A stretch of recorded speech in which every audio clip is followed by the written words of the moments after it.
کسی سے آپ سے کسی نے جو مسئلہ پوچھا دین کا فوراً جواب دیا، پڑھ لے تاریخ،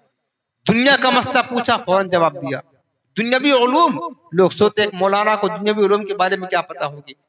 مسلم یونیورسٹی علی گڑھ کا نام آپ نے سنا ہوگا، دیکھا بھی ہوگا، وہاں کے اس دور میں بہت بڑے وائس چانسلر تھے جن کا نام سر ضیاء الدین تھا، جانتے ہو انہوں نے باہر جو ہے نا بیرون ملک پڑھائی کی تھی اور بڑی بڑی ڈگریاں حاصل کی تھی، بہت بڑے ڈاکٹر بھی تھے اور میتھ کے بہت ماہر تھے، ریاضی جس کو بولتے ہیں اردو میں، انگلش میں میتھ بولتے ہیں اس کو، بڑے ماہر تھے۔ ایک مسئلہ پیش آیا ان کو کہ وہ رہتے تھے وہاں، پڑھاتے تھے، وائس چانسلر تھے مسلم یونیورسٹی میں۔ ایک بار وہ میتھ کے کسی مسئلے میں پھنس گئے، بہت کوشش کیا، کوئی مسئلہ تھا وہ حل نہیں ہو پا رہا تھا ان کا، اس کے لیے انہوں نے ارادہ کیا کہ ہم جرمنی جائیں گے، بڑے بڑے وہاں پر مطلب جو ماہرین ہیں میتھ کے ان کو معلوم ہوگا، ان سے اپنا مسئلہ حل کرائیں گے۔ ان کے ایک دوست تھے جو دینیات کے شعبہ کے وہ اسی میں مدرس تھے، تو ان سے تذکرہ کیا، ان کا نام سید سلمان اشرف تھا، تو انہوں نے ان کو راہ دیا سر ضیاء الدین کو، آپ ایسا کریں جرمنی بعد میں جانا، چلے بریلی چلتے ہیں، حضور امام محمد رضا ہیں، بہت بڑے عالم دین ہیں، ہو سکتا ہے کہ ان کی بارگاہ میں آپ کے مسئلے کا حل مل جائے۔ تو سر ضیاء الدین سوچتے تھے کہ مولانا کو کہاں یہ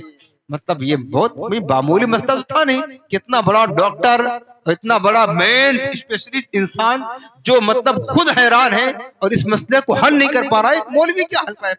کر پائے گا۔ لیکن انہوں نے اصرار کیا، کہا ٹھیک ہے نہیں حل ہوگا، کوئی بات نہیں، آپ چلے جانا، آپ چلے تو صحیح۔ مجبوراً ان کو لے کر کے بریلی آ گئے سر ضیاء الدین کو۔ اعلیٰ حضرت نماز پڑھنے کے لیے جا رہے تھے، تیاری تھی نماز کی بالکل، اتنے میں پہنچے تو پوچھا اعلیٰ حضرت نے کہ کیسے آنا ہوا، دعا سلام کیا، کہا بس آیا تھا، تھوڑا مطلب ایک ضروری کام تھا،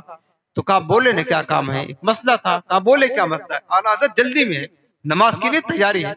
تو انہوں نے کہا کہ حضور یہ بہت گمبھیر مسئلہ بھاری ہے، یہ کوئی معمولی مسئلہ نہیں ہے کہ میں ایسے بس راہ چلتے چلتے بتا دوں، کہا آپ کچھ تو فرمائیں۔ وہ مطلب وہ چاہتے تھے کہ کوئی مجلس لگائیں اور اطمینان کے ساتھ 2-4 گھنٹے کی محفل ہو، پھر ہم بحث و تکرار کریں، پھر جا کر کے ہو سکتا ہمارا مسئلہ حل ہو۔ یقیناً ان کے نزدیک تو گمبھیر تھا اور مسئلہ تو پیچیدہ اور مشکل تھا، ان کے ذہن میں یہ تھا۔ اب انہیں کیا پتا تھی کہ بریلی کی ٹوٹی چٹائی پر بیٹھنے والا جو عرش اعظم کا دیدار کرتا ہو، اور ایک بات خاص بتا دوں، میرے اعلیٰ حضرت ہر جمعرات کو بریلی شریف کی ٹوٹی چٹائی پر بیٹھ کر اپنے خاص کمرے سے روزانہ روحانی طور پر مدینے جایا کرتے تھے، ہر جمعرات کو مدینے جاتے تھے۔ یہ لکھا اور یہ حق ہے، اس کے لیے کوئی شبہ کرنے کی گنجائش نہیں۔ ہر جمعرات کو آپ بریلی حاضری دینے، بریلی سے مدینہ مصطفیٰ کی بارگاہ میں حاضری دینے جاتے تھے۔ جس کے علوم کا حال یہ ہو، اللہ نے دین کا علم اور جو باطنی علم کا حامل ہو، وہ چھوٹا سا مسئلہ تو بہرحال وہ بتا نہیں رہتے، لیکن اعلیٰ حضرت نے فرمایا کہ کچھ تو بتائیں نا، تو انہوں نے اپنا مسئلہ پیش کر دیا۔ اعلیٰ حضرت نے اسی وقت اتنا پیچیدہ مشکل مسئلہ اس کا جواب بتا دیا، اسی وقت بتا دیا، جلدی میں تھے۔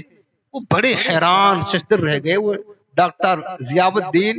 کی اتنا پیچیدہ مسئلہ جس کو میں کئی دنوں سے حل کر رہا ہوں، اور جس کے حل کرنے کے لیے میں جرمنی جانا چاہتا ہوں، ماہرین سے ملنا چاہتا تھا، جو تو مجھے کیا پتا کہ بریلی کی چٹائی پر بیٹھنے والا احمد رضا اتنے بڑے مسئلے کا حل جانتا ہے، ورنہ کیوں پریشان ہوتا، پہلے ہی آ جاتا۔ اتنے معتقد ہوئے اعلیٰ حضرت کے وہ، انہوں نے داڑھی شریف بھی چہرے پر سجا لی اور صوم و صلات کی پابند ہو گئے اور بڑے عقیدت مند ہو گئے۔ میں نے بتایا نا کہ اعلیٰ حضرت صرف دینی علم کے نہیں، آپ دنیاوی علوم پر بھی مہارت تامہ رکھتے